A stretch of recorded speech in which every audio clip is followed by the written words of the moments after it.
Vendetta by Guy de Maupassant. The widow of Paolo Savarini lived alone with her son in a poor little house on the outskirts of Bonifacio. The town, built on an outjutting part of the mountain, in places even overhanging the sea, looks across the straits, full of sandbanks, towards the southernmost coast of Sardinia. Beneath it, on the other side and almost surrounding it, is a cleft in the cliff like an immense corridor which serves as a harbor, and along it the little Italian and Sardinian fishing boats come by a circu- circuitous route between precipitous cliffs as far as the first houses, and every 2 weeks the old, wheezy steamer which makes the trip to Ajaccio come by a circus between and every 2 weeks the old wheezy steamers which makes the trip to Ajaccio. On the white mountain the houses, massed together, makes an even wider spot. They look like the nests of wild birds, clinging to this peak, overlooking this terrible passage, where vessels rarely venture. The wind, which blows uninterruptedly, has swept bare the forbidding coast. It drives through the narrow straits and lays waste both sides. The pale streaks of foam, clinging to the back rocks, whose countless peaks rise up out of the water, look like bits of wreck floating and drifting on the surface of the sea. The house of widow Savarini, clinging to the very edge of the precipice, looks out, through its 3 windows, over this wild and desolate picture. She lived there alone, with her son Antonia and their dog Semilianta, a big thin beast, with a long rough coat, of the sheepdog breed. The young man took her with him when out hunting. One night, after some kind of a quarrel, Antoine Severini was treacherously stabbed by Nicholas Ravaletti, who escaped the same evening to Sardinia. When the old mother received the body of her child, which the neighbors had brought back to her, she did not cry, but she stayed there for a long time motionless, watching him. Then, stretching her wrinkled head over the body, she promised him a vendetta. She did not wish anybody near her, and she shut herself up beside the body with the dog, which howled continuously, standing at the foot of the bed, her head stretched towards her master and her tail between her legs. She did not move any more than did the mother, who, now leaning over the body with a blank stare, was weeping silently and watching it.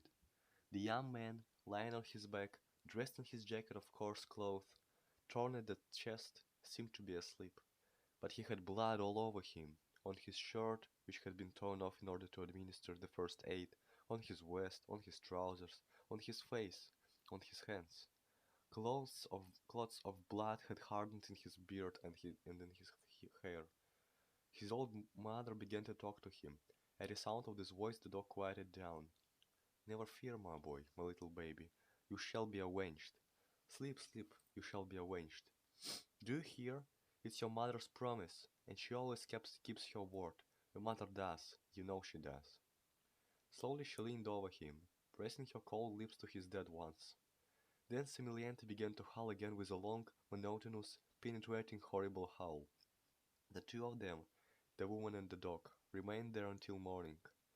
Antoine Savarini was buried the next day, and soon his name ceased to be mentioned in Bonifacio. He had neither brothers nor cousins. No man was there to carry on the vendetta. His mother, the old woman, alone pondered over it. On the other side of the straits she saw, from morning until night, a little white speck on the coast.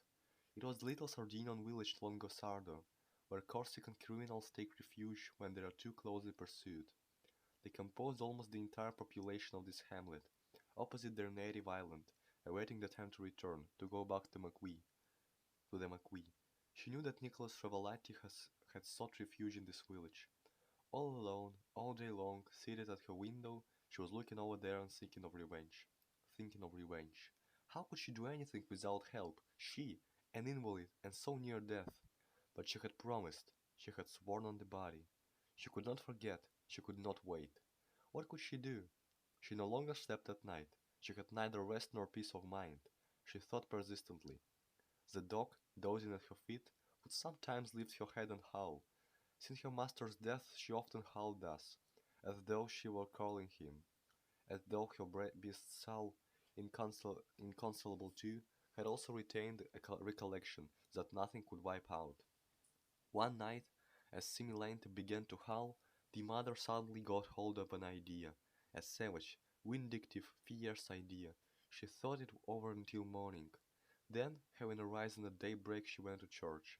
She prayed, prostrate on the floor, begging the Lord to help her, to support her, to give to her poor, broken down body the strength which she needed in order to avenge her son. She returned home. In her yard she had an old barrel, which acted as a cistern. She turned it over, emptied it, made it fast to the ground with sticks and stones. Then she chained Similante to this improvised candle and went into the house. She walked ceaselessly now, her eyes always fixed on the distant coast of Sardinia. He was over there, the murderer. All day and all night the dog howled. In the morning the old woman brought her some water in a bowl, but nothing more. No soup, no bread. Another day went by. Similiante, exhausted, was sleeping. The following day her eyes were shining, her hair on end, and she was pulling wildly at her chain. All this day the old woman gave her nothing to eat. The beast, furious, was barking hoarsely. Another night went by. Then, at daybreak, Mother Sabarini asked a neighbor for some straw. She took the old rags which had formerly been worn by her husband, and stuffed them so as to make them look like a human body. Having planted a stick into the ground in front of Similante's kennel, she tied to it this dummy, which seemed to be standing up. Then she made a head out of some old rags. The dog, surprised, was watching this straw man, and was quiet, although famished. Then the old woman went to the store and bought a piece of black sausage. When she got home she started a fire in the yard, near the kennel, and cooked the sausage. Similante, frantic, was jumping about, frothing at the mouth, her eyes fixed on the food, the odor of which went right to her stomach.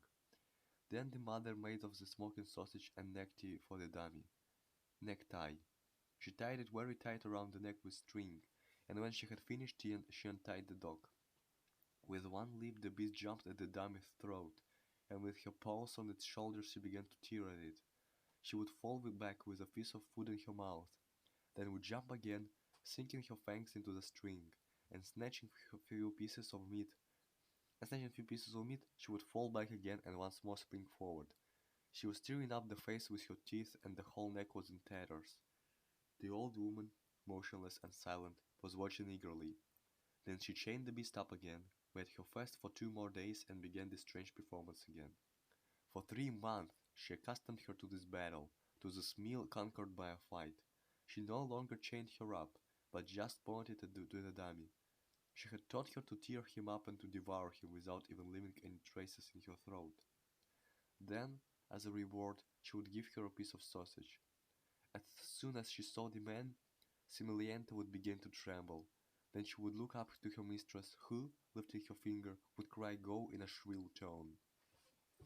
When she thought that the proper time had come, the widow went to confession, and one Sunday morning she partook of communion with an ecstatic fervor.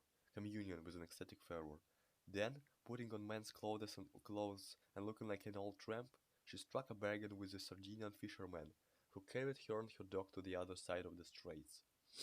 In a bag she had a large piece of sausage. Similiente had had nothing to eat for 2 days. The old woman kept letting her smell the food and whetting her appetite. They got to Longosardo. The Corsican man walked with a limp. She went to a baker's shop and asked for Nicholas Rivaletti.